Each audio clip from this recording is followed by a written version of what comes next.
Hola gente maravillosa que se conecta conmigo en este gran encuentro de Domingo de Life con María José.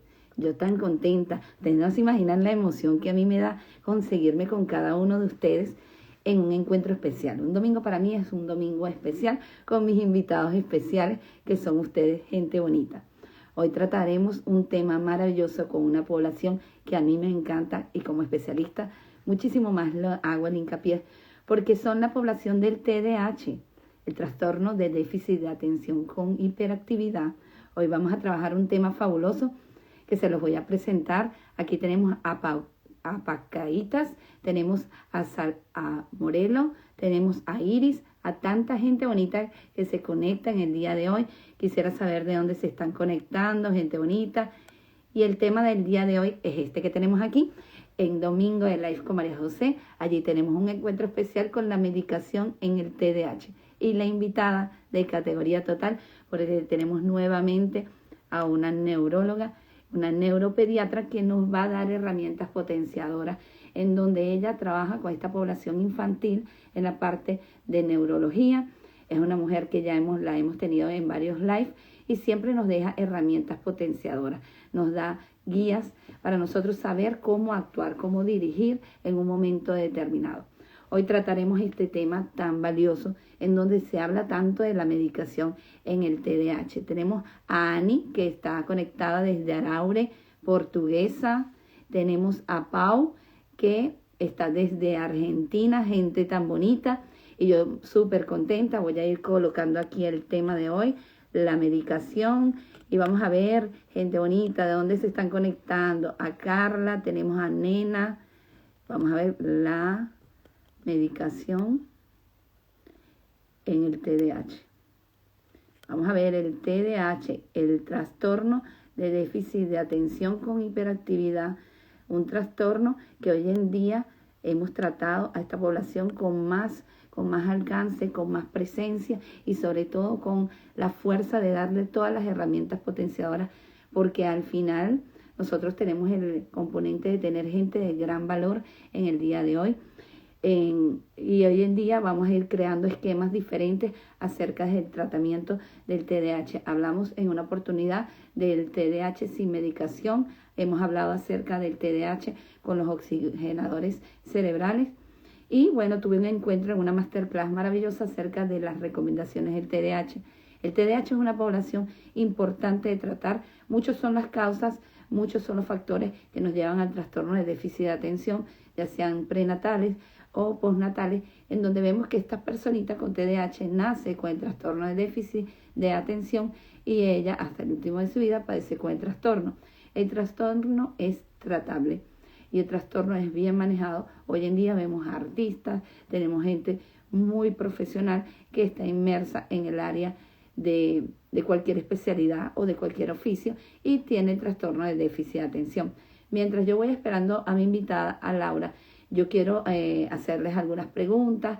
¿Qué les parece el espacio de nosotros crear una comunidad del TDAH y hablar acerca de este trastorno que es tan importante y también la oportunidad de abrir el portavoz, ser más portavoz de apoyarla para nosotros caer en algo que se celebraba hace pocos días, que era el bullying escolar y el acoso escolar, y es importante tomar en consideración que en el trastorno de déficit de atención vamos nosotros a hacer contacto con esta parte de cuáles son los niños que requieren una medicación, por qué requieren una medicación y por qué hay algunos casos que no. También trataré este tópico importante que para mí es de mucho valor como especialista, el de los oxigenadores cerebrales que son necesarios en esta población. Son tratamientos que son de medicación natural, que son importantes también tomarlos en consideración.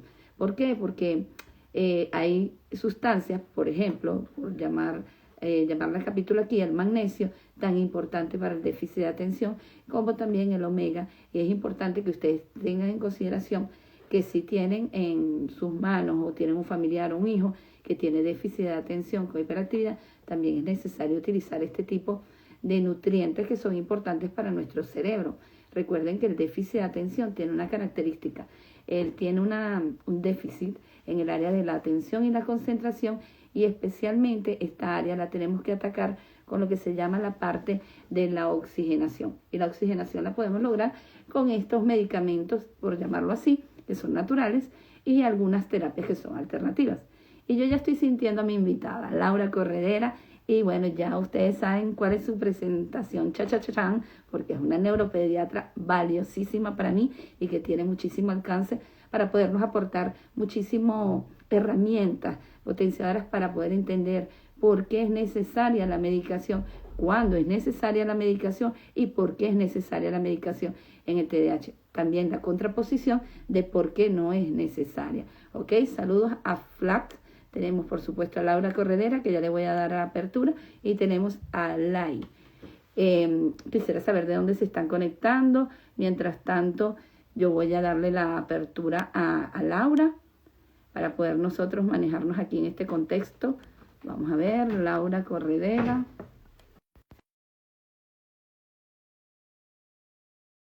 Con el alcance de darnos la energía de esa mujer valiosísima, que para mí es un talento, ¿ok?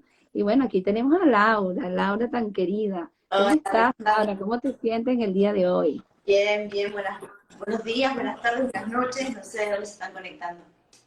Sí, fíjate que hay tanta gente ahí, yo le estuve preguntando de dónde se estaban conectando. Hay unas que están en Venezuela, otras están en Argentina, y bueno, lo importante de estas conexiones en estas redes sociales que nos permiten transmitir el aporte que nosotras queremos dar a la comunidad y que lleve y este trasfondo, porque yo siento que estar tú aquí, estar yo aquí, es una misión importante de alcance para que la gente no solamente conozca a Laura o conozca a María José, sino que conozca nuestra mano de aporte a esta población tan maravillosa como es la del TDAH, el trastorno de déficit de atención con hiperactividad y sin hiperactividad, y los chicos que yo los llamo rojos y amarillos, porque son niños de alcance. Ahora fíjate, los niños y niñas con TDAH tienen focalizado un déficit específicamente en la atención y la concentración. Ese es como las áreas más de dificultad. Y ellos pueden presentarse desde niños y corre toda su vida. Es decir, la persona nace con el déficit de atención y muere con el déficit de atención. ¿Tú podrías decirnos a nivel de la parte neurológica, cómo podrías darnos una definición del trastorno de déficit de atención?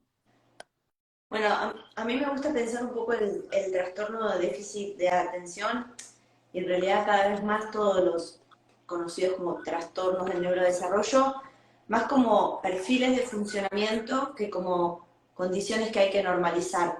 Porque por ahí cuando uno habla de trastornos o incluso de condiciones, el mensaje que me parece que llega es esto de algo que arreglar o algo que acomodar, y en realidad yo creo que lo que hay que considerar es que todos somos distintos, por suerte, eso nos hace diversos y eso hace que el mundo sea un lugar maravilloso para conocer, y que es importante que todas las personas sepamos cuáles son nuestras debilidades, pero sobre todo cuáles son nuestras fortalezas, ¿no? En las condiciones que tienen que ver con dificultades en focalizar la atención, en dificultades en programar, en organizar, en planificar una tarea, el área del cerebro que está involucrada es la corteza prefrontal, que si uno mira de costado es como esta partecita anterior de la frente, ¿no es cierto? A mí me gusta pensar que la corteza prefrontal es un poco el director de orquesta de nuestro cerebro. Entonces yo a veces les digo a mis pacientes o a los papás, si ustedes tienen un violinista excelso y un contrabajista muy bueno, y un pianista maravilloso, y un chelista divino, y todos tocan genial, y cada uno toca solo, con una partitura solo, y nadie guía cuando empezamos, cuando terminamos, cuál es el momento de cada uno, sino que cada uno toca su propia partitura. Eso no convierte ni al chelista, ni al contrabajista, ni al violinista en malos músicos, y por eso la música va a sonar mal, sino que lo que falta es un director de orquesta. A mí me gusta pensar en la corteza prefrontal un poco como en el director de orquesta del cerebro. Es quien regula, modula.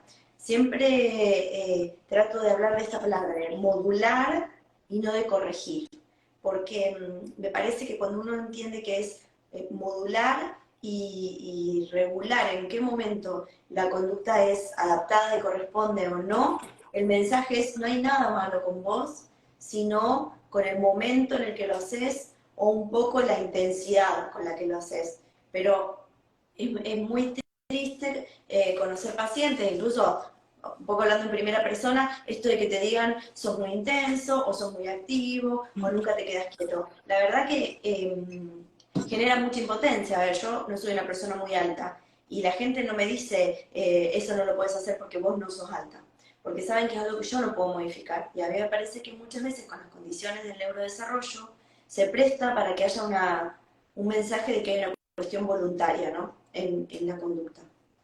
Bueno, fíjate que ese toque que has tenido de que existen algunas, llamarlo por decirlo así, características, pero que son etiquetadas muchas veces en el trastorno de déficit de atención, es lo que yo siento que a veces hace involucionar muchas veces a esta población. ¿Por qué? Porque él es el inquieto, porque él es el que no es atento. Claro, sabemos cuáles son las condiciones, pues vamos a estar claros que en el trastorno tenemos que saber cuáles son las condiciones. Pero si yo me focalizo en no hablar de sus dificultades, sino fortalecer las dificultades, el contexto se lleva mejor. ¿Por qué? Porque yo diría siempre que la programación neurolingüística, a pesar de que me estoy yendo a otro tópico, nosotros programamos la mente de ese niño a que es que yo no me sé controlar, es que yo no sé, es que yo no puedo. Entonces limitamos e inclusive, fíjate que muchas veces, por esa misma autonorregulación que ellos tienen, de la parte de la hiperactividad, hay muchos que tienen déficit en la parte motora, en recortar, en rasgar, Entonces, ¿qué ocurre? Se ponen impotentes. Yo realmente no sirvo para una tijera. Es decir, algo ya etiquetado. Y es una población que, como lo decía yo en el intro, es una población que hemos vivido con esta población alrededor del mundo por mucho tiempo, no han tenido la etiqueta del TDAH y que han sido gente muy grandiosa. Vemos actrices, vemos gente profesionales y que han llevado la talla. Ahora fíjate, saludos a todas las personas que se están conectando. Hay algo, como te lo dije al inicio, se desarrolla desde el inicio, toda la vida llevo el trastorno, es manejable, pero yo tengo que estar consciente que hay cosas que tengo que regular como persona con un trastorno de déficit de atención. Ahora, para nosotros determinar el trastorno de déficit de atención, muy bien está, por lo menos en el estándar mío como especialista, no hay una prueba específica, un perfil específico que yo agarre, bueno, yo voy a agarrar el DSM-5, no, él tiene unos perfiles de comportamiento, pero hay una presunción de conductas que me infieren un diagnóstico. Ahora, para este diagnóstico es algo muy delicado, ¿por qué? Porque yo voy a dar una vista final de una conducta que se está presentando. ¿Cómo nos podrías decir tú que desde tu perspectiva debe ser el diagnóstico del TDAH? Bueno, a lo mejor lo que yo decir va a sonar cursi, ¿no? Pero yo creo que el diagnóstico siempre debe ser amoroso. A ver, cualquier diagnóstico para una familia es siempre una gran revolución. Muchas veces hay mucho preconcepto y los pacientes o la familia ya vienen como con el diagnóstico pensado o hecho y creo que es importante que el árbol no nos tape el bosque. Los diagnósticos son siempre un proceso, nunca pueden ser un momento. A ver, lo que no puede faltar cuando hay un diagnóstico de déficit de atención en una persona, ya no voy a hablar más de niños, sino de personas, porque la verdad que cada vez más encontramos y diagnosticamos adultos, que el diagnóstico de verdad les ayuda a cambiar su vida. Lo primero que debemos hacer en estas personas que diagnosticamos TDA es entender que el diagnóstico surge porque hay una demanda. A ver, hay muchísimas personas que tienen rasgos de TDA, o de hiperactividad, o de impulsividad, o incluso de Asperger, de autismo, muchísimas personas. Y no todas ellas deben ser diagnosticadas. Yo creo que nuestra función como profesionales de la salud que trabajamos en la infancia es poder hacer descripciones más acercadas, más cercanas al funcionamiento del paciente, en su potencial real y no en catalogar con un título lo que presenta el paciente. A ver, limitar el TDA a una dificultad en focalizar la atención es una simplificación aberrante. Entender que el TDA atraviesa toda la vida de la persona, el éxito de sus relaciones personales, su cuidado personal, el cuidado de sus pertenencias, su éxito en deportes, la ejecución en un cuaderno, la organización en el espacio, el manejo del tiempo, nos va a ayudar a entender de que uno puede observar estos rasgos no solo en el periodo de escuela. En Argentina, la mayoría de los chicos van a escuela en turno simple y la duración de la jornada no es más de 4 horas. Entonces, hacer toda una movida diagnóstica por 4 horas de 24 que tiene el día en una persona no nos va a ayudar a entender de que las intervenciones no pueden limitarse al espacio escolar. No entender que un chico con TDA necesita regular y encauzar el movimiento y no moverse nada más, va a evitar esto de mandarlo a hacer cualquier cosa, llevarlo a correr al parque, que se anote en fútbol, en cualquier deporte, y nos va a ayudar a, por ejemplo, entender que es mucho más útil que estos pacientes tengan disciplinas. Por ejemplo, taekwondo, artes marciales, ballet en las nenas o gimnasia artística, que son actividades físicas muchísimo más estructuradas y que requieren más disciplina. Por ejemplo, aprender a tocar un instrumento, aprender a cerámica o dibujo. Son actividades que tienen otra estructura y que justamente favorecen que, si bien hay un movimiento, que son lo que los pacientes o las personas que tienen o tenemos TDA nos ayuda o nos gusta, no nos excita sin fin, porque eso es peor. Es como esto que acá en Argentina decimos mucho, se pasa de vuelta. O sea, se estimula de más sin encauzar esa energía. Entonces, en vez de lograr el efecto que queremos, que es modular, lo que estamos haciendo es exacerbar. Yo creo que el diagnóstico es el resultado de la mirada conjunta de un grupo de profesionales con muchísima experiencia en diagnóstico de condiciones del neurodesarrollo en niños y en adolescentes y en jóvenes, y el resultado de un tiempo de observación que se devuelve con muchísimo respeto.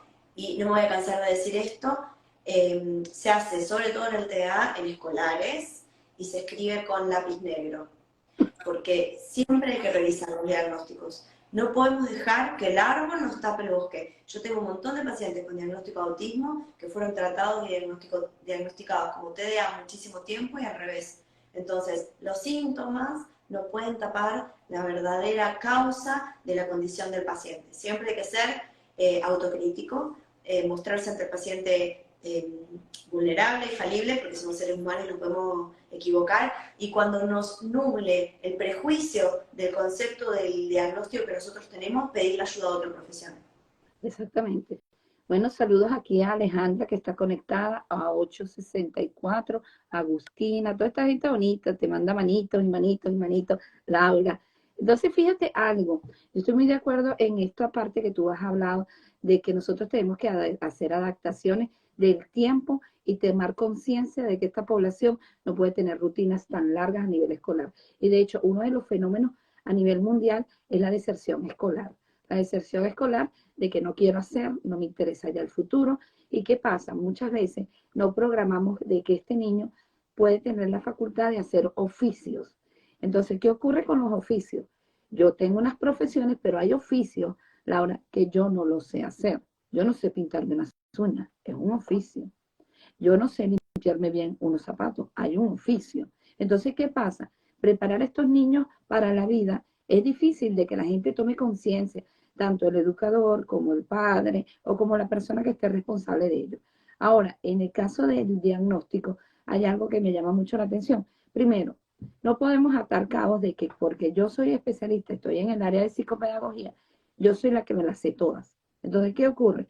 Aquí tiene que haber una ligación, una conexión de especialistas. El neurólogo es vital, el psicopedagogo es vital, el psicólogo es vital, e inclusive el orientador es vital. Muchas Entonces, ¿qué pasa con esto? ¿Ah? Muchas veces el psiquiatra. El psiquiatra también, inclusive el terapeuta ocupacional también es muy importante. Pero ¿qué pasa cuando nosotros tenemos un equipo y de repente, como tú muy bien lo plasmaste, lo dibujaste, es que yo tengo ya el diagnóstico en mi cara porque me lo dijo, porque lo vi, porque he visto niños, y realmente con lo que tú ya me dijiste me basta. Hay algo que yo quiero que la gente esté clara. para dar un diagnóstico de un trastorno en neurodesarrollo es algo sumamente delicado, que debemos nosotros abrir como ramas o sacar hojas de una planta, porque hay que escarbar hasta llegar a esta parte, que tú muy bien lo has manejado, que es la parte de nosotros combinar diagnósticos que no son asertivos. ¿Qué pasa? Ahí ahorita lo vamos a ver, que es el TDAH combinado. El TDAH combinado, yo puedo tener un trastorno de déficit de atención con autismo, pero ¿qué quiere decir esto? O es autista o es déficit de atención, que es lo que más prepondera en sus comportamientos, que es lo que voy a determinar, que es lo que más tengo que dar apoyo. Ahora fíjate, la opinión de cualquier otro especialista es vital para la vida de un diagnóstico, ¿ok? ¿Qué piensas tú de este acondicionamiento de las personas dar diagnósticos sin ser evaluados por los demás especialistas? Por lo menos para mí un neurólogo es vital, porque estoy hablando de un trastorno en el cerebro, en donde hay una sinapsis que no está bien conectada, va en un ritmo más exacerbado, que yo siempre digo, ¿cómo yo puedo correr tras el monstruo de la hiperactividad? Porque no es el déficit de atención, el monstruo de la hiperactividad. Entonces, ¿qué piensas tú de que hay que tomar conciencia que tiene que haber un equipo y que tenemos que tener un niño equipado en todo, equipado en tener un psicólogo, equipado en tener un neurólogo, porque ellos son los que dan la base? ¿Qué piensas tú de esto? A ver, yo creo que cada vez más los profesionales de la salud mental tenemos que entender nuestra falibilidad y comprender que el trabajo en equipo fortalece los diagnósticos y las intervenciones. Que los diagnósticos médicos en su concepción son diagnósticos médicos y que hasta tanto esto no se modifique, la verdad que es una enorme responsabilidad y debe ser hecha por un médico neurólogo o un médico psiquiatra. Lo que no quiere decir que sea infalible, lo que no quiere decir que ese diagnóstico no pueda revisarse y lo que no quiere decir que el médico va a hacer el diagnóstico solo, no debe ser así. El diagnóstico tiene que ser el resultado de múltiples evaluaciones hasta que se llega a una conclusión. Y después, y esto es muy personal, el diagnóstico no puede convertirse en una limitante, sino que el diagnóstico tiene que convertirse en una puerta que se abre. Entonces, las intervenciones que son efectivas para el paciente son las intervenciones que le sirven al paciente, no las que le sirven al diagnóstico. Entonces, lo que es efectivo para un niño es lo que es efectivo para esa persona, para ese joven o para ese adulto, no lo que el libro dice que tiene que ser efectivo. Entonces, ahí es cuando vamos a entender los diagnósticos con una mirada más plural y no desde una mirada que sea sectaria o una mirada que sea estructurada y que nos digan, no, pero si este chico tiene TDA, ¿por qué vamos a hacer una intervención con terapia ocupacional? Porque esta persona tiene un perfil de sensibilidad peculiar que a veces acompaña el TDA y a veces no, y la verdad que estamos viendo que desde una cuestión sensorial la intervención se potencia. El diagnóstico es una palabra, la semántica, el significado de la palabra no puede atravesar y opacar lo que la persona es. Lo que la persona necesita es lo que la persona necesita más allá de sus diagnósticos. De hecho, hay muchas personas con diagnósticos que funcionalmente, emotivamente y anímicamente están compensados y simplemente el diagnóstico está quiescente. O sea, acompaña su vida, pero puede desempeñarse perfectamente sin necesidad de intervenciones. Son los menos, pero hay casos que son así. Y fíjate que algo importante, tener el diagnóstico es ya saber qué camino en qué camino estoy pisando, en qué camino voy a dar herramientas. Porque cuando no se tiene algo y se trabaja en el vacío, es terrible.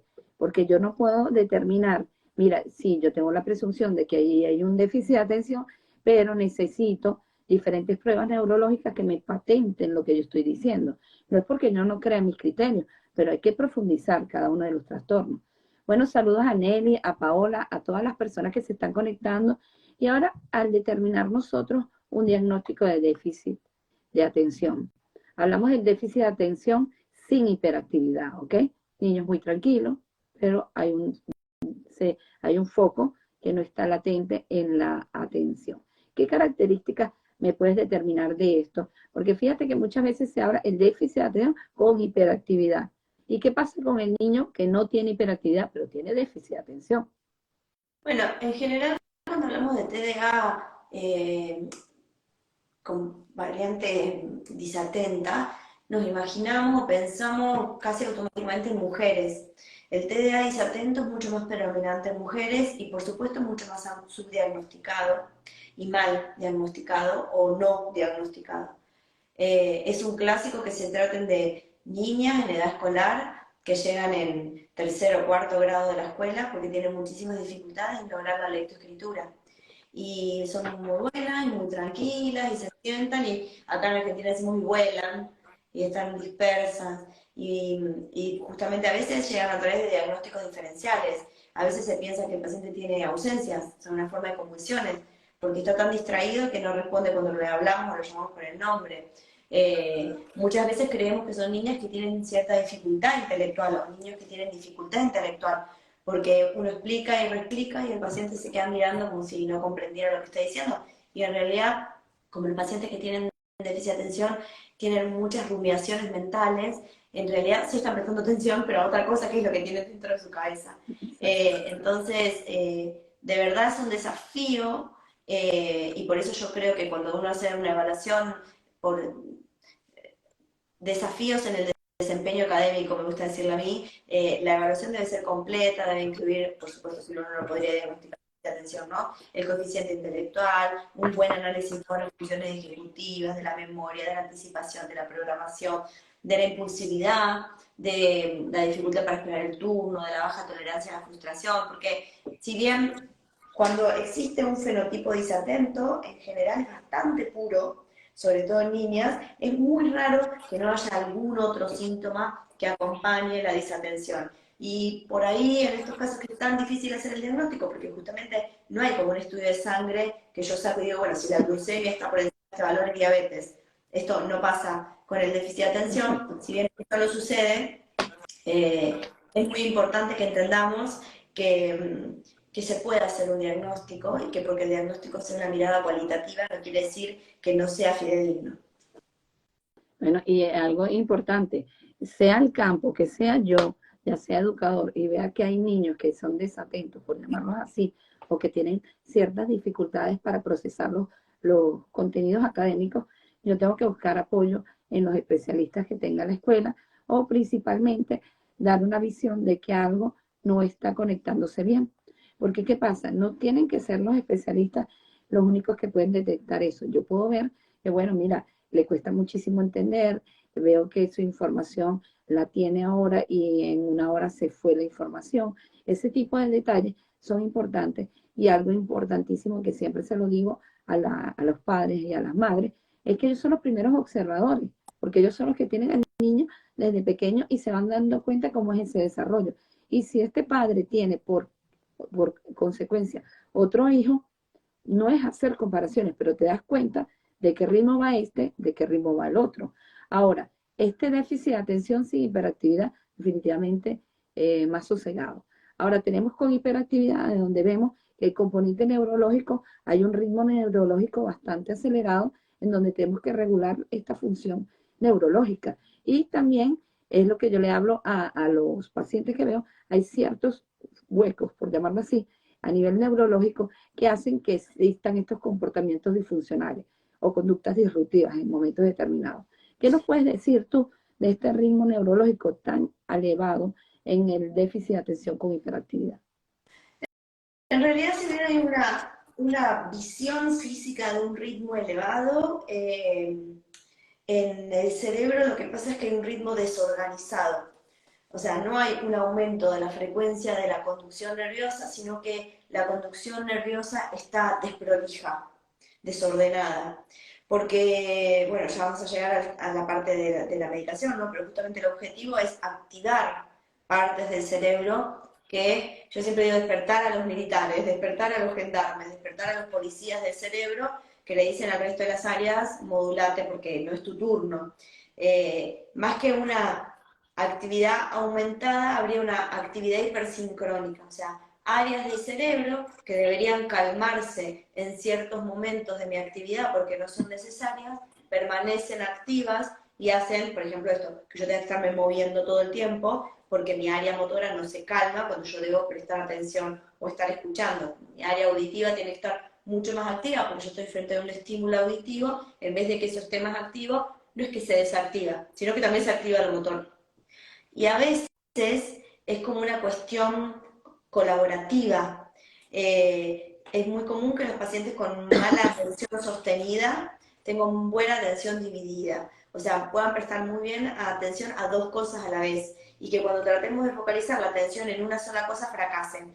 Es re común, por ejemplo, de escuchar de jóvenes que estudian con música o con la tele prendida y que necesitan hacerlo para poder prestar atención. Bueno, esto es porque justamente entretener esta área del cerebro que no puede parar con otra actividad hace que mi área que tiene que prestar atención pueda focalizar. Sí, fíjate qué interesante lo que has dicho. Como una persona tiene que mantener el televisor encendido para focalizar su atención, porque hay un trastorno particular. Ahora, saludos aquí a esta gente que nos está mandando muchos saludos. Aquí tenemos a Rafaela, gracias Nelly por el comentario. Aquí creo que había un comentario de Ana Vázquez, muchísimas gracias. Eh, aquí no, hay una pregunta que no, lo vamos a tocar ahorita cuando yo te haga esta. Hablamos del déficit de atención combinado. Cuando hablamos del déficit de atención combinado es cuando yo hablo de un trastorno aunado a otro trastorno.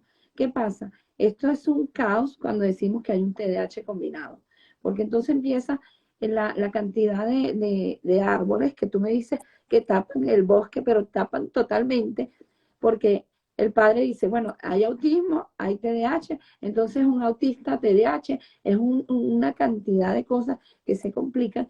¿Y cómo nos puedes decir tú a nosotros cómo se determina y por qué se determina que hay un TDAH combinado, por ejemplo? A ver, en el TDAH combinado puramente, según los manuales diagnósticos, en general lo que hay es disatención, hiperactividad y a veces impulsividad. Lo que pasa muchísimas veces es lo que hay es comorbilidad. O sea, coexisten, viven juntos en la persona, existen en una sola persona más de un diagnóstico de síndrome. Y acá lo que tenemos que entender es que la palabra diagnóstica no habla de exclusividad, que hay distintos tipos de diagnósticos dentro de la medicina. Un diagnóstico es el diagnóstico de síntoma. Por ejemplo, si yo tengo una neumonía, voy a tener una neumonía, voy a tener tos, voy a tener moco, voy a tener fiebre, voy a tener pérdida del apetito, puedo tener dolor. Entonces a nadie se le ocurriría decir, pero ¿qué diagnóstico tiene de síntoma? Porque todos entienden que los síntomas son múltiples. Cuando yo hablo de un diagnóstico sindrómico, podría decir que tengo una infección respiratoria baja. Y si yo hago un diagnóstico etiológico, puedo decir que tengo una neumonía. Y más aún, puedo hacer un diagnóstico de patógeno, es decir, tengo una neumonía por un estreptococo. Lo mismo pasa en neurología. En neurología yo puedo decir, el paciente tiene impersistencia motora, impulsividad, agresividad, movimientos por estimulación, distractibilidad, intereses restringidos, dificultades en la socialización. Sindrómicamente, el paciente tiene un diagnóstico de autismo y un diagnóstico de déficit de atención combinado con hiperactividad. Y como base, este paciente puede tener, por ejemplo, una esclerosis tuberosa, que sería el diagnóstico de enfermedad. Y como diagnóstico genético puede ser una alteración en el gen TSC1. Exacto. ¿Y cuál es el diagnóstico? Todos. Porque en realidad yo lo que estoy haciendo es categorizando de acuerdo a distintos criterios el diagnóstico. Pero es muy común que en las dificultades del desarrollo haya diagnósticos múltiples. Por ejemplo, este niño tiene un trastorno del lenguaje y además tiene hiperactividad. Este chico tiene un autismo y además tiene hiperactividad. Un clásico, dislexia e hiperactividad. Y en todos estos diagnósticos hay una causa que en general es genética. Que no podamos hacer el diagnóstico de causa etiológica no quiere decir que la causa no existe. Y en este caso nosotros lo que determinamos es que la causa o el diagnóstico madre de todo es criptogénica. O sea, yo sé que hay una causa, pero no puedo determinarlo. Exactamente. Y algo importante es, existe la categoría de los diagnósticos como tal, pero tenemos que darnos cuenta qué es de esas características de cada trastorno la que nos puede incidir en no conseguir un objetivo en particular y trabajar en eso. Por ejemplo, el déficit de atención tiene un problema de atención y de concentración, pero el autismo tiene un problema en el seguimiento visual que también dispersa. Yo tengo que trabajar, si tengo un TDAH con un autismo, tengo que trabajar el contacto visual, porque es algo elemental, porque una me desorienta el otro. Es decir, manejarnos en estos dos contextos pero ver qué conducta me limita también al otro, es decir, combinado, ¿ok? Aquí tenemos a Pacuicas que nos dice, ¿qué opinas del TDAH y el TOD? El El trastorno trastorno oposicionista. desafiante. Ujú. Bueno, el trastorno oposicionista desafiante en realidad es una variedad de TDA, o sea, es una variedad de trastorno, entra dentro de los criterios diagnósticos. A ver, el trastorno oposicionista desafiante es quizá el más difícil de las variedades de TDA, porque estamos hablando de una persona que tiene una conducta beligerante, una conducta negativista, una conducta que tiende a tener una respuesta que es poco positiva a la respuesta de los demás, simplemente por oponerse a la respuesta de los demás, no porque yo fehacientemente tenga el criterio de que eso no es así. De vuelta, así como el déficit de atención es mucho más frecuente en mujeres, el trastorno oposicionista es mucho más frecuente en varones, y de verdad que es muy difícil de manejar, sobre todo en la adolescencia, es más, se observa mucho más en la adolescencia, es como un adolescente exacerbado, un adolescente en su maximísima expresión. Lo difícil de las condiciones oposicionistas es que tienen tendencia a complicarse con otras condiciones que se asocian, como por ejemplo el consumo de sustancias, el consumo de alcohol, las conductas que son riesgosas para la vida, las conductas que ponen en riesgo mi vida, manejar con precaución a mucha velocidad, competir con otros a velocidad, el juego, el consumo de sustancias, de vuelta al alcohol. Por eso la conducta oposicionista en general, cuando se trata de trastornos oposicionistas muy severos, se pide ayuda al área de psiquiatría, ¿no es cierto? Exactamente, porque fíjate que el foco del trastorno desafiante oposicionista tiene la característica de tener un impacto a nivel de la cantidad de conductas disruptivas, más el desafío de llevar la batuta del mando. Entonces, ¿qué ocurre? Hay una irritabilidad, porque además de tener una impulsividad, tenemos una irritabilidad por el contexto de no aceptación a los límites, de no aceptación al contexto. Entonces, fíjate que tú me hablas del psiquiatra, pero la connotación también de una persona que trabaja en la psicología conductual es muy importante en estos casos. Y por tanto, estos dos trastornos tienen que manejarse de forma empírica y lógica. De qué manera podemos yo trabajar el desafío? Dándome cuenta que el desafío me limita lo que es la atención y la concentración de él, porque él se enfoca en los intereses de él, dándose cuenta que de repente lo que se está formando es un caos. Entonces, fíjate, aquí tenemos a Flash que nos dice pro contra la medicación en menores de 10 años. Eso lo vamos a ver más adelante. Tenemos saludos a CFZ y tenemos a Lorena. Ahora, al ser evaluado el niño con el trastorno de déficit de atención, existen factores muy determinantes en la conducta. Ya sabemos que no hay una prueba estandarizada, pero sabemos que hay un patrón, por llamarlo así, un patrón conductual que me infiere que hay un déficit de atención. Tenemos el bajo rendimiento, tenemos la falta de atención, falta de concentración, exceso en algunos casos de hiperactividad, irritabilidad para mantenerse quieto en muchas oportunidades. Este, hay casos que son inclusive exacerbados en la manera de la alimentación y hay otros casos que son muy lentos también.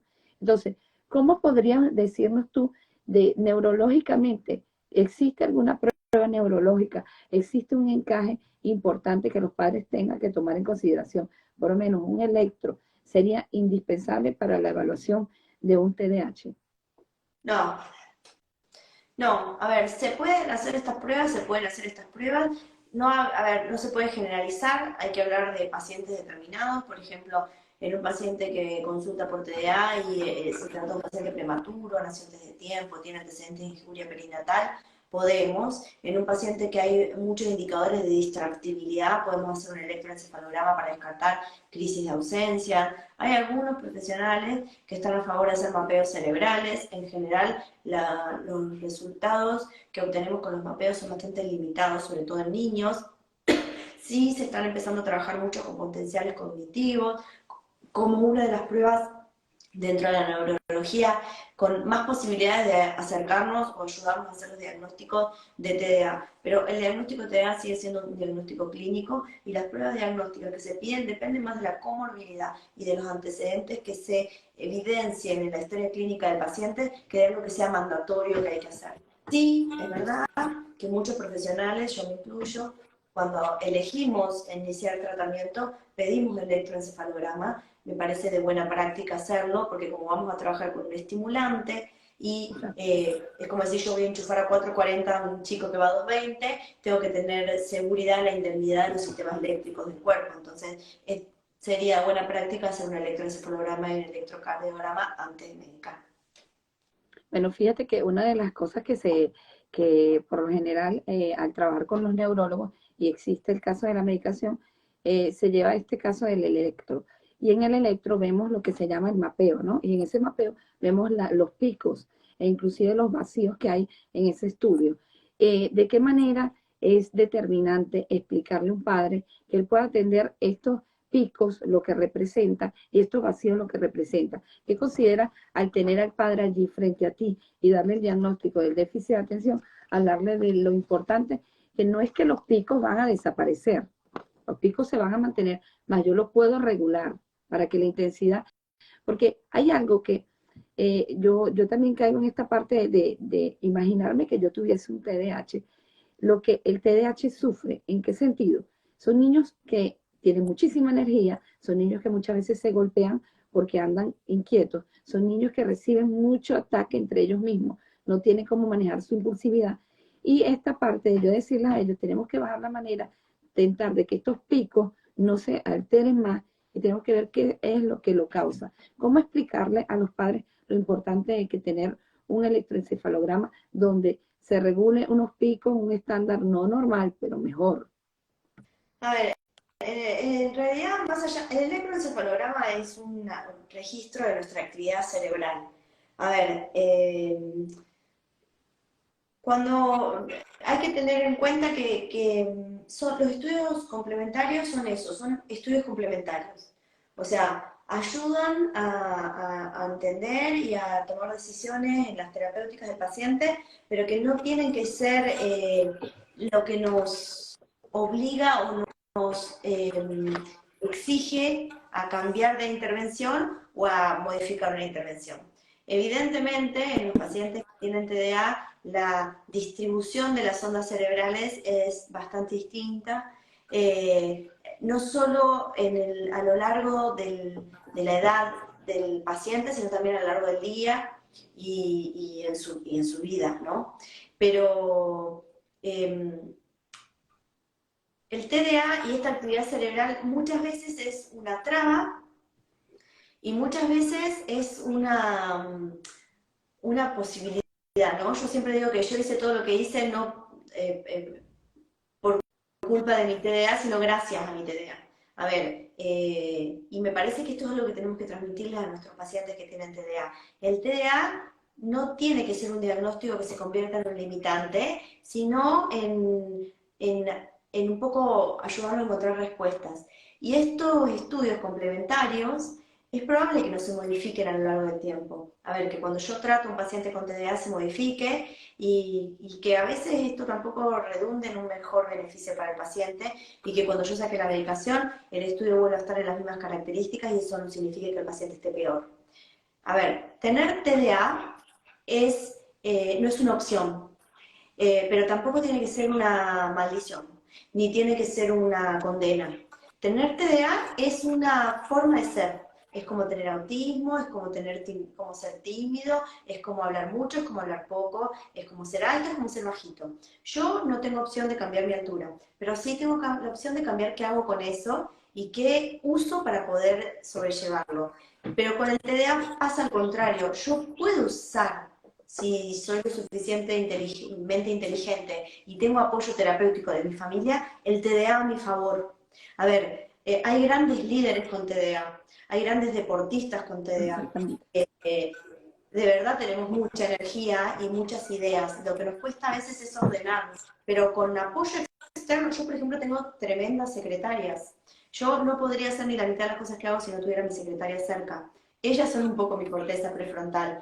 Pero las cosas que logro, más allá de que me apoyen ellas, son por mi energía y por mis ganas de hacer cosas y porque siempre no paro y porque mi cabeza constantemente está pensando en ideas nuevas. Y yo abrazo esa forma de ser.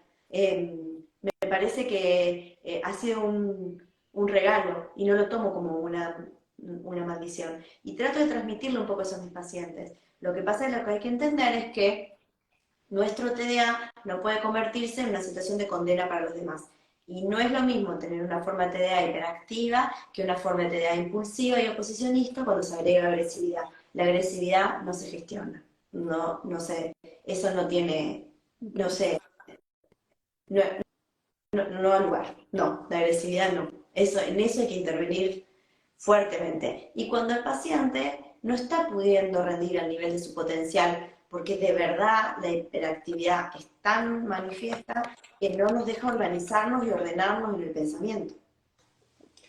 Ok, fíjate algo importante. Nosotros, por lo menos en el caso mío, cuando yo hago la presunción del diagnóstico y veo que hay muchas características determinantes del TDA, este TDA es un trastorno muy implicado a lo que es la corteza cerebral, está implicada la parte de neurología como un garante vital del trastorno. ¿Ok?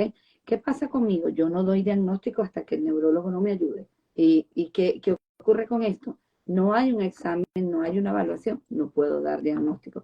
Porque ¿qué ocurre? Fíjate que estas variantes que tú nos has manejado es las edades, el tiempo, todo puede variar y el TDA puede cambiar. ¿Ok? Puede cambiar y transformarse. Fíjate cuando nosotros hablamos de un adolescente. Cuando nosotros hablamos de un adolescente, el adolescente puede tener unos cambios importantes. La hiperactividad puede exacerbarse. Existe una parte hormonal que también lo condensa a tener comportamientos de repente disfuncionales y hay que regularlo de alguna manera. Antes de yo hacerte las otras preguntas, yo quería contestar a una pregunta que hizo NeuroHolistic. ¿Qué nos dicen de la alimentación? La alimentación tiene un papel súper importante en el TDA. En la alimentación básicamente hay alimentos que estimulan lo que se llama el contexto de la hiperactividad. ¿Por qué? Porque no la saben canalizar. Hay algo importante que se ha determinado en los estudios, que es el déficit que tienen estos niños o estos adolescentes de por lo menos lo que se llama el omega. Es tan importante estas sustancias en el organismo de los niños, oxigenaciones con parte del magnesio, del zinc. Es importante darle estos suplementos y darnos cuenta de que debe haber un déficit importantísimo en lo que son los carbohidratos con el azúcar. Cuando yo digo que haya un déficit, que nosotros regulemos esto, no es que el niño más nunca va a ver un caramelo, pero tengo que darme cuenta que esto es una sustancia que va a aumentar la glucosa y que por consecuencia va a hacer un ritmo neurológico mucho más exacerbado. Entonces tenemos que estar claros de eso. Y algo importante que es esto de los oxigenadores, darnos cuenta de que hay sustancias bien particulares que nos pueden aportar nutrientes a nivel cerebral que debemos utilizar. ¿Ok? Ahora, cuando yo hablo de los exámenes neurológicos que me determinan también picos, me doy cuenta de que el neurólogo me está certificando el diagnóstico, ¿de qué manera se puede determinar que el niño requiere o no una medicación? Bueno, en general la necesidad de la medicación es un poco una decisión de la severidad de la condición, de la situación escolar en la que está el paciente y del diálogo, por lo menos en mi caso, ¿no? Entre profesionales, terapeutas, pero sobre todo de la familia. Porque de verdad para la familia es muy difícil tomar la decisión de optar por la medicación. En general hay muchísimo tabú con la medicación para la atención y muchísima reticencia y es entendible porque es muy difícil tomar la decisión de medicar a un hijo todos los días. Pero en general tiene que ver con esto, con la edad del paciente, el nivel académico que ha logrado y las falencias académicas que viene acarreando, el grado de severidad y muchas veces el impacto conductual, ¿no?, del TDA en la vida del paciente. Exactamente. Ahora, fíjate algo que mencionaste, la medicación, un factor tan difícil para aceptarlo, e inclusive cuando somos adultos de repente también es difícil, ¿ok? Aceptar la medicación. Pero ¿qué pasa con la medicación? La medicación, por supuesto, va a tener una connotación de cambios importantes, ¿ok? Porque va a buscar manejar un contexto más de normalidad, de adaptación a actividades, Y esto trae una determinación de rotundos no, porque el niño está muy tranquilo, o porque de repente el niño le baja el nivel de ansiedad de comer, y ya no come con la misma ansiedad que tenía sin la medicación. ¿Qué nos hablas tú de concientizar que es por el bienestar del niño, que debe el niño recibirlo, y que esta condición es porque hay un factor muy determinante, muy grande, que debemos manejarlo? A ver, yo creo que uno de los objetivos principales de intervenir médicamente en un paciente que tiene TDA tiene que ser fortalecer la autoestima, ¿no? Porque los pacientes con TDA muchas veces sienten o tienen esta sensación de potencialidad no lograda. O sea, yo siento que puedo hacer las cosas, pero no, yo creo que puedo y no puedo. Entonces, la verdad que están expuestos a enormes grados de frustración. Lo que más vemos cuando los chicos empiezan a tomar la medicación es que tiene mucho que ver con esta cuestión de PNL, de cognitivo-conductuales. Estoy logrando, tengo aceptación, consigo los resultados que tanto tiempo esperaba y yo soy capaz. Por eso es muy importante transmitir esto, ¿no? La medicación no agrega nada que el paciente no tenga, sino que deja brillar lo que está dentro. Porque no me voy a olvidar nunca, un paciente una vez vino y me dijo, vengo a que me dé la pastilla que me hace inteligente. Entonces, a ver, ninguna pastilla pone dentro de la cabeza potencialidades que el paciente no tenga. Entonces, la pastilla corre el velo, ¿no? Deja ver al paciente en su mejor versión, pero es el paciente en su mejor versión el que está actuando, no la pastilla. ¿Okay?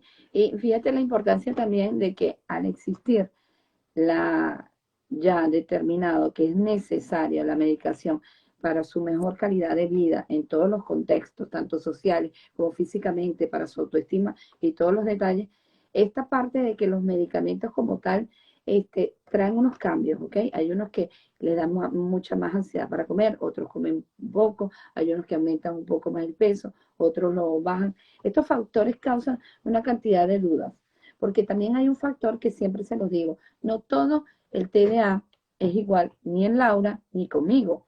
De repente, Laura, la reacción de la medicación es muy distinta a la que puedo tener yo. Eso es algo importante, de que a veces es necesario oír al especialista, no oír el contexto de los que tienen hijos o personas que tienen el TDA. ¿Por qué? Porque son realidades totalmente distintas. Ahora, por ejemplo, si yo apoyo y brindo mi apoyo, por ejemplo, el neurólogo apoya diciendo que tiene que tener esta medicación. ¿Qué piensas tú de la necesidad de darse cuenta de que nosotros podemos no sustituir, pero podemos regular muy bien la medicación si el niño realmente tuviese una buena eh, un buen apoyo terapéutico de otras actividades de otros especialistas? Por ejemplo, el niño recibiera actividades extracurriculares, por ejemplo, la natación, realizar un deporte, o de repente, bueno, fuera a donde un psicopedagogo o fuera el psicólogo, que estableciera una regulación conductual en donde, ¿qué pasa? Ah, bueno, ya yo lo estoy buscando la manera de manejarlo. El nutricionista también es importante. ¿Qué piensas tú de que los padres no deben acompañar a que ellos también vayan a otro tipo de terapia, además de recibir la medicación, con el hecho de que no sea la medicación reemplazada, sino pueda ser hasta bajada la dosis de la medicación? Yo he tenido casos en donde la medicación ha sido muy, muy alta y son niños que se han adaptado a actividades deportivas, fútbol, béisbol, y es increíble el cambio. Es increíble cómo baja la medicación. ¿Qué piensas tú de esta adaptación? A ver, la medicación nunca puede ser una solución final. La medicación siempre es un puente. A ver, es como tener una infección respiratoria y estar indicado, haber indicado antibióticos, que para mí los antibióticos los que realmente mejoran la condición son las actividades académicas, la escuela y las terapias. La medicación es un puente hasta que todas esas intervenciones empiezan a hacer efecto. No puede ser el resultado o el objetivo final. Si se hace una intervención médica sin todo el apoyo terapéutico, académico y recreativo, la verdad es negligente. Así de sencillo.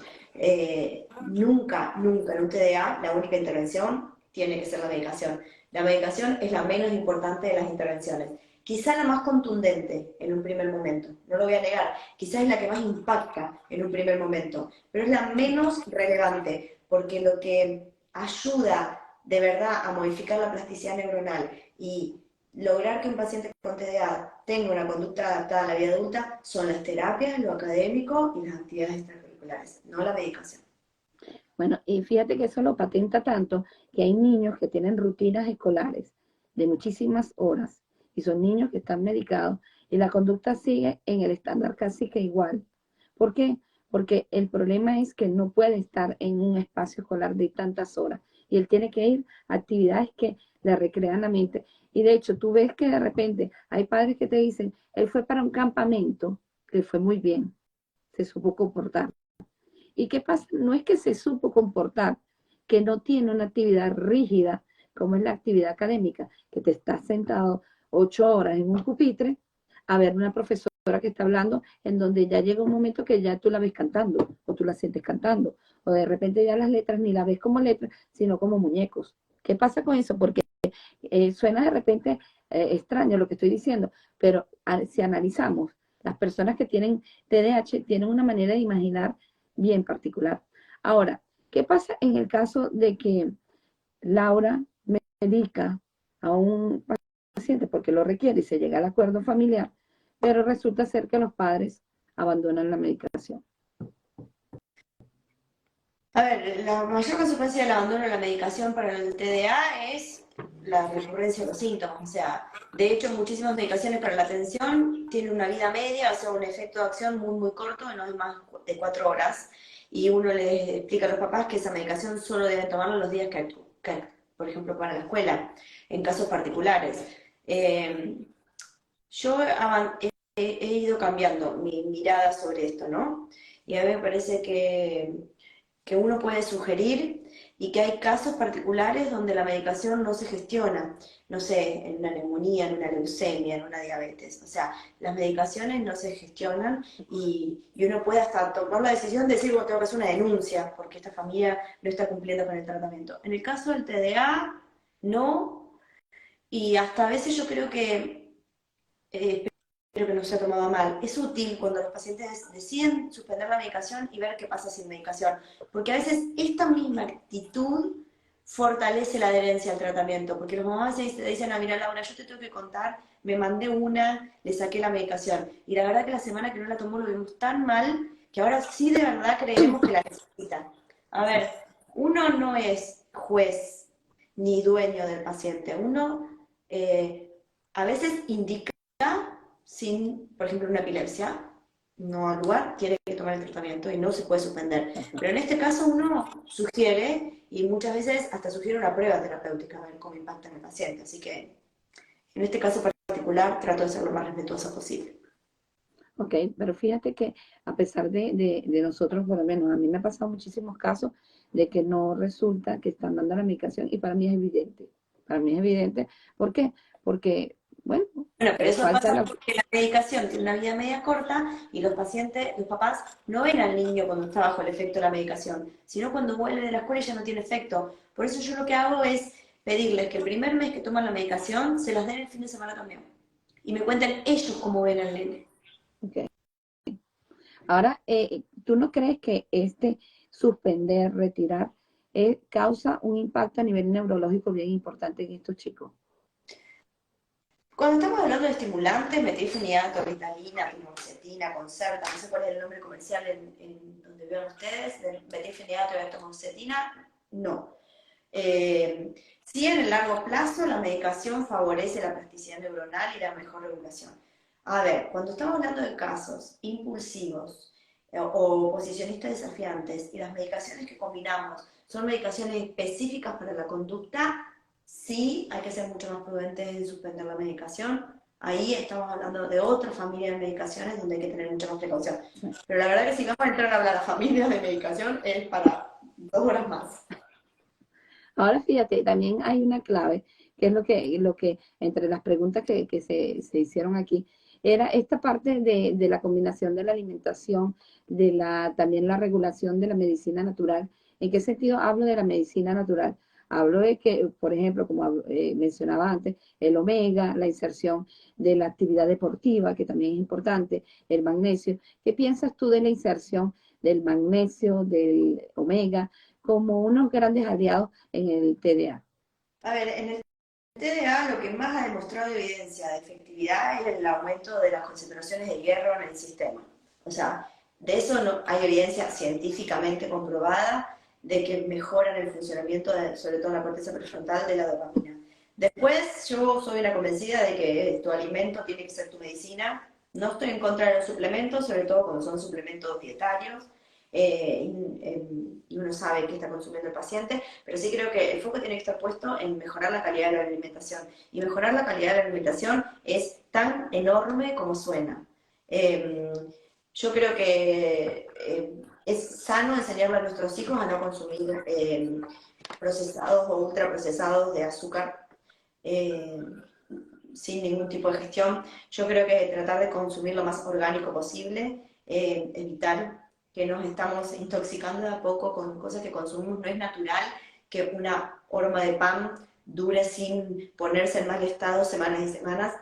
Estos conservantes, colorantes, edulcorantes, son más deleterios que tratar de consumir. O sea, si yo estoy tratando de consumir omega, magnesio y suplementos y sigo consumiendo productos de mala calidad, en realidad estoy como tratando de endulzar, mientras por el otro lado estoy poniendo sal en la misma olla.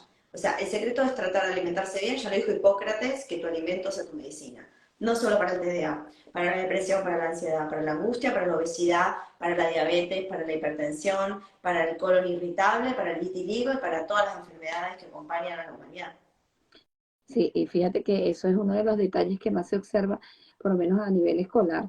Cuando tú revisas las loncheras escolares, es una cantidad de productos inapropiados que te das cuenta al ellos consumirlo, el cambio conductual que generan. Porque, por ejemplo, hay yogur, por decirlo algo, que tienen exceso de azúcar, y tú ves que inmediatamente, no tienes que pasar mucho tiempo para que lo veas que él está más impulsivo. Por ejemplo, hay niños que tienen TDA que comen y comen y pueden comer ¿qué ocurre con esto? Yo tengo que regular este tipo de alimentación porque no es normal en este estándar. Ok, que el niño está en un proceso de desarrollo, pero no se puede comer 3 yogures totalmente que sean tanto azúcar porque se acerba. Y de hecho, cada vez, y tú te vas a reír porque eh, cada vez que yo voy al aula que tengo que supervisar en las tardes, ahí hay casos de TDA. Y cuando viene la hora de hacer el lunch, yo digo, ya viene la hora que se van a alterar, porque yo sé que las loncheras vienen terriblemente equipadas para tener un exceso de azúcar. Entonces, tenemos también que tener conciencia de que lo que yo como determina también mi funcionabilidad desde todo punto de vista. Porque si yo, por ejemplo, consumo muchísimo azúcar, me puede dar una jaqueca. Entonces, tener conciencia de que el neurólogo te apoya con una medicación, los demás especialistas te siguen en un cauce, pero si tú das helados o le das galletas y le das todo ese componente de cosas, esto no va a servir. Ahora fíjate, en el esquema como especialista en el TDA, yo manejo mucho el estándar de que las palabras del neurólogo son para mí palabras mayores. ¿Por qué? Porque hablamos de un trastorno donde hay que tocar la estructura del cerebro y yo no lo toco, la toco el neurólogo. Pero hay una efectividad entre la medicación y lo que se llama la terapia conductual, en donde yo regulo límites, empiezo a formatear, como decir, el sistema. Yo empiezo a formatear y empiezo a poner conductas, consecuencias y toda esa particularidad. Ahora, ¿qué piensas tú de estos cambios en la adolescencia? ¿Cómo determinan también un cambio en la medicación?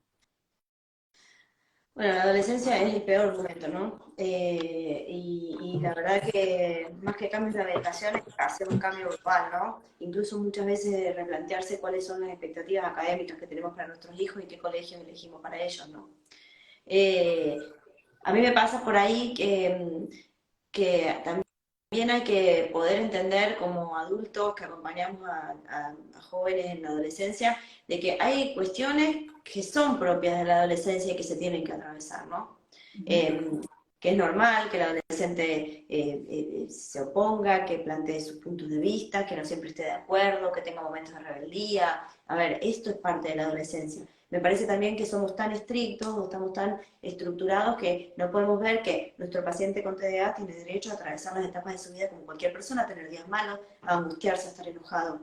Y bueno, a veces hay que regular la medicación, pero la mayoría de las veces hay que saber acompañar y acá el papel del psicólogo es fundamental. Sí, y una de las partes importantes es lo que se llama la inclusión en todo punto de vista. La inclusión, hasta como yo como adulto, mira, no puedo estar tanto tiempo sentado, me tengo que parar. darme cuenta que es una necesidad que yo tengo orgánica, que me lo pide el cuerpo. Igualmente, es como todo el proceso de la sexualidad en el adolescente, es un proceso totalmente natural, como cualquier niño, pero, o como cualquier joven, pero simplemente hay algunos componentes que debemos orientar más y no etiquetar tanto. Ahora ya estamos casi en el final, pero yo quiero un final de Laura, que nos diga qué recomendaciones nos podrías dar a nivel del beneficio emocional, social y escolar que nos da el aporte de la medicación en esta población con TDA.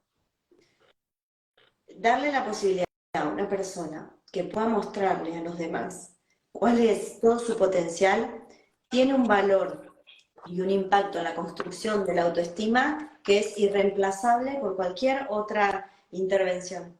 Eh, yo creo que nosotros tenemos que tratar de mejorar la calidad de vida de nuestros pacientes y ayudarlos a tener una infancia, una adolescencia y una juventud lo más feliz que se pueda. Incluso al costo de nuestro propio prestigio, ¿no? Porque a veces los neurólogos, cuando insistimos en la medicación, nos ganamos el mote de la neuróloga que medica mucho. Y yo creo que en y esto es personalísimo, es un costo que estoy dispuesta a pagar porque yo veo cómo cambia la vida de mis pacientes. Entonces, ofrezco o sugiero muchas veces medicación para TDA, sí, y lo voy a seguir haciendo, porque me emociona profundamente sentir que puedo ayudar a cambiar la vida de alguien. Así que lo voy a seguir haciendo. Ok, y ahora te hago yo una pregunta, ¿no? En el caso del TDA existe, por supuesto, algunos patrones particulares.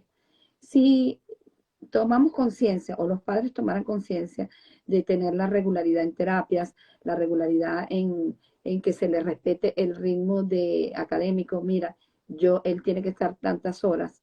Por ejemplo, eso que tú me dices que en Chile hay 4 horas es súper valioso, cosa que no existe en todos los países. El darnos cuenta de adecuar todas las situaciones al contexto de tu hijo, ¿cómo puede ser que tal vez no requiera de la medicación? ¿Qué piensas tú de eso? El objetivo de la medicación es que sea temporal. El objetivo es justamente poder armar un esquema de trabajo que sea beneficioso para el paciente. ¿Cuál? Se piensa en cada paciente. Pero bueno, hay que tener coraje para tomar las decisiones que son necesarias para el paciente y sentarse a hablar con la familia y con los terapeutas para ver qué objetivos queremos lograr, ¿no? Y cuántas cosas estamos dispuestas a arriesgar. Muy cierto. Ahora, Laura, tú podrías decirnos en qué parte de las redes sociales te encuentras y si pudieses copiarlo allí, por favor. A ver, bueno, mi Instagram es @laucorredera por ahora, pero bueno, en breve van a haber muchos cambios. De hecho, en breve va a estar mi libro, así que van a ser los primeros en enterarse. Ya te voy a contar y ya te voy a enviar un ejemplar. Así que por ahora, @laucorredera en Twitter, @laucorredera en Instagram y no mucho más. Ok, si nos puedes copiar allí mientras yo termino. Fíjense, gente bonita, en el día de hoy trabajamos un tema súper interesante acerca de la importancia de la medicación y también del contexto del seguimiento terapéutico en esta población con TDA. Es esencial tener una evaluación bien exhaustiva de estas personas para recurrir a darle el bienestar emocional, el bienestar ideal para poderse integrar socialmente como debe ser. Tal vez hay algunos inconvenientes, algunos detalles que nos dicen que este niño o este adolescente o este adulto requiere de medicación. Por tanto, no niegues ni evades esta situación porque es para el bienestar físico y emocional de esta persona que tiene el déficit de atención. Bueno, muchísimas gracias, Laura. Siempre agradecida. Una mujer valiosísima. Tienen que seguirla allí en las redes sociales. Saludos a todas las personas que se conectaron y nos vemos para el próximo domingo de live con un tema súper interesante. Un gran beso y un gran abrazo para ti. Chao. Chao, chao.